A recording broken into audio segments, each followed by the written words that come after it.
Le Sri Lanka, officiellement la République socialiste démocratique du Sri Lanka, est un pays insulaire situé au sud-est de l'Inde dans l'océan Indien.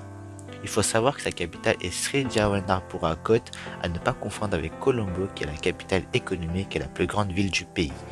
Concernant son histoire, ce pays a été nommé de plusieurs façons, notamment les Grecs nommèrent ce pays sous le nom de Tabroban, puis Seredi par les Arabes, Ceylon par les Hollandais et enfin elle devient Sri Lanka, l'île resplendissante en 1972.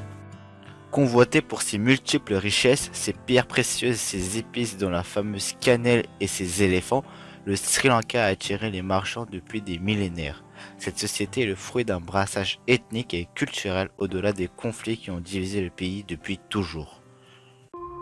Mais attends, j'ai une question. Qui sont les premiers habitants au Sri Lanka?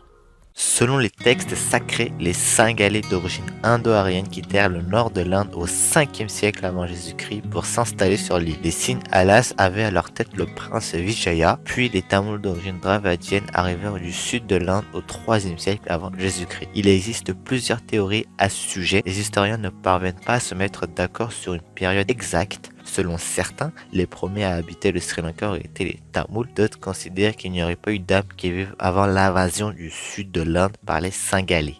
Pourquoi y a-t-il une guerre civile entre les deux ethnies?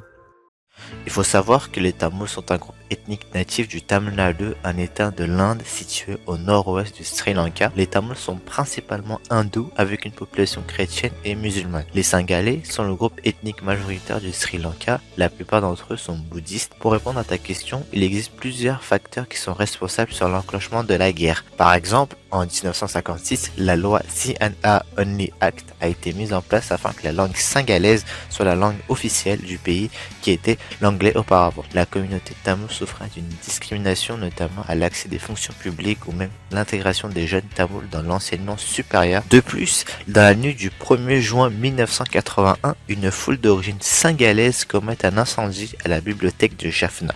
Cet événement fut l'un des exemples de biblioclasme le plus violent. Malheureusement, au moment de sa destruction, la bibliothèque était l'une des plus grandes d'Asie, contenant plus de 97 000 livres et manuscrits. Enfin, c'est au cours du mois de juillet 1983 que l'atrocité des crimes a atteint son apogée. C'est au cours de ce mois des émeutes raciales orchestrées par le gouvernement sri-lankais éclatèrent à l'encontre du peuple tamoul. Durant la nuit entre le 24 juillet et le 29 juillet, plus de 3000 Tamouls ont été exterminés à Colombo. Cela fut le Juillet Noir, une date qui hante les mémoires aujourd'hui, car cela a été aussi le coup d'envoi de la guerre civile.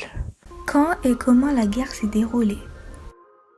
Pour répondre à cette question, il vaut mieux se focaliser sur les grandes dates. La guerre éclata en juillet 1987 quand 13 soldats singalais sont tués par les tigres tamouls, appelés également la LTTE, dans la région de Jaffna. Les civils singalais furieux déclenchent alors une émeute en massacrant entre 400 et 3000 tamouls vivant dans la région de Colombo. À partir de ce moment-là, la fureur s'est étendue au reste du pays et c'est l'escalade de violence. Le gouvernement et la police ne canalisent pas la violence. La majorité de Tamouls se réfugient dans le nord et l'est du pays. Une partie s'exile à l'étranger, tandis que les Singalais du nord descendent vers le sud. Les Indiens tamouls soutiennent des groupes de rebelles tamouls sri-lankais, notamment le gouvernement fédéral indien et le gouvernement du Tamil Nadu soutiennent les deux parties du conflit. De plus, l'Inde a apporté un appui financier au LTTE et accueilli sur son sol des camps d'entraînement pour ses combattants. C'est à ce moment-là que la guerre prend de l'ampleur sérieusement. En 1888, le LTTE, qui est un mouvement séparatiste souhaitant que la partie du nord et est du Sri Lanka soit indépendante, est repoussée jusqu'à Jaffna. Alors, le premier épisode de paix débute. Afin de la maintenir et de désarmer les tigres, le gouvernement sri-lankais demande de l'aide à l'armée indienne. La région de Jaffna doit alors tester une certaine autonomie pendant une période déterminée. Cependant, la situation ne convient à personne et la violence continue de croître dans le pays, tant par le LTTE contre les Indiens et le gouvernement que par le JVP, communauté de moines et de nonnes bouddhistes. En 1990, les Indiens se retirent du nord du Sri Lanka, alors le LTTE contrôle Jaffna. Le conflit reprend entre les Tigres et le gouvernement sri-lankais. En 1993, le président du Sri Lanka, Prem Dasa, est assassiné. Le LTTE est accusé d'être à l'origine de l'attaque. C'est à partir de 1996, énormément d'attentats suicides explosent dans de nombreuses villes. Notamment en janvier 1996, les Tigres tamouls commettent leur plus sanglante attaque suicide dans la banque centrale centrale de Colombo, tuant 90 personnes et en blessant 1400 personnes. À cause de ces attentats, le gouvernement sri lankais déclare les LTTE hors la loi et incite d'autres gouvernements étrangers à faire de même. Des pays comme l'Inde, le Royaume-Uni ou encore les États-Unis listent les LTTE comme organisations terroristes. En 2000, des ONG ont estimé que la population déplacée dans le Sri Lanka s'élevait à plus d'1 million de personnes vivant dans des camps ou des sans-abri. C'est en 2005 que Mahinda Rajapaksa est élu président du Sri Lanka. Il est connu pour ses positions très dures envers les tigres. Mais quand et comment la guerre s'est-elle achevée? La guerre s'achève en 2009, le LTTE perd du terrain tandis que le gouvernement sri-lankais en gagne lors des combats. Lors d'une trêve de 24 heures, la population civile très touchée par l'offensive armée fuit la zone de combat dans le nord et l'est. La rébellion s'effondre, le leader et le fondateur est mort ou fugué. Nous ne parviendrons à jamais savoir la vérité, mais c'est la fin de la guerre. Au total, près de 100 000 personnes ont été tuées pendant ces 26 ans de guerre civile au Sri Lanka, selon l'ONU. En ce moment, comment est la tension entre les deux ethnies après cette guerre?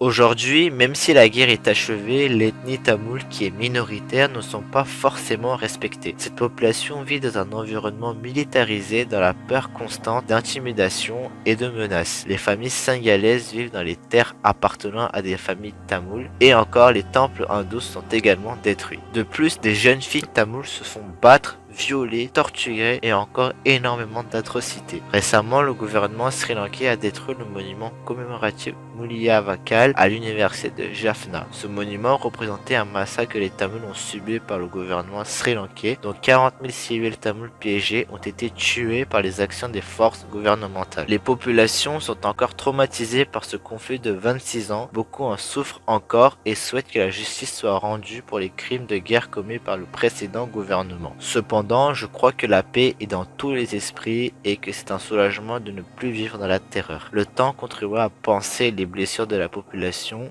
il en faut encore. Une réconciliation est toujours fragile à ses débuts.